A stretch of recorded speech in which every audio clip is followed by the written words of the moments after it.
So now we've seen what Zionism is, its basic principles, and the idea of political Zionism. Today we're going to look at the Jewish immigration into Palestine between two specific dates. So we're going to really look at the 1882 all the way up to 1913. And this is specifically for these two reasons. There's a specific reason why I've picked these two dates, as we'll look at in a minute.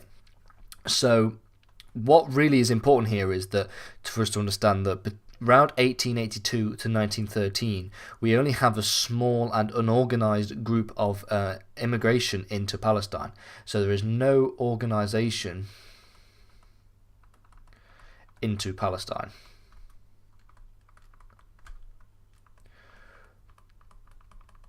Now this is specifically within the 1800s, and this becomes a little bit less true as we go into the 19 up to 1913, because then we have expeditions into Palestine. So the first expedition is specifically in 1882, and what we have is the Bilyeu Charter. So the Bilyeu Charter, which, like it says on the tin, is an expedition by Jews to settle into Palestine.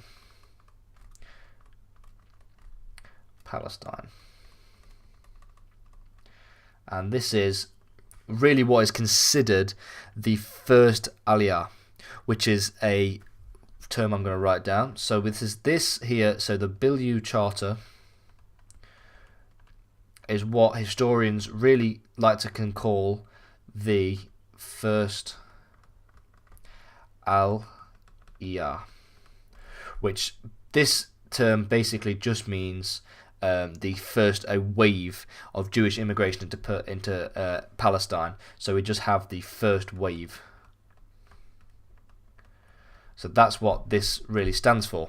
And so this is really the introduction of more organized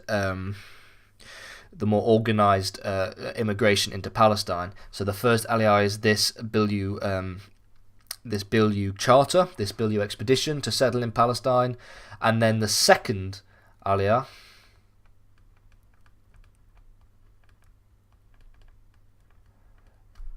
is a period of time that lasted between 1904 all the way to our date at the top at 1913, which was a rush, an influx of Jewish immigration into Palestine.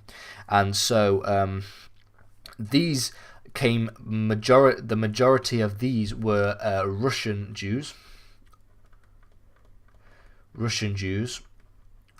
or more generally Eastern European.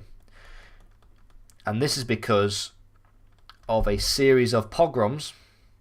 Again, a pogrom is an anti-Jewish rebellion, a rebellion against Jews. So a pogrom. So there's a series of them in 1905, which really caused Jewish immigration into Palestine. They saw that there was no reason to stay in Europe, so they believed that going to Palestine was the best option for them. And so this is really where we start to see the immigration here. At this time as well, we still have no conflict specifically between the two big groups, so we have Arabs and Zionists. We still don't have conflict yet. This comes a little bit later. This is just the bedrock. This is just seeding the war, and this is really just the bedrock of how this conflict really began. So next time we're going to look at Arab nationalism, and specifically all about the origins of that, and then we'll start talking about where this conflict come from.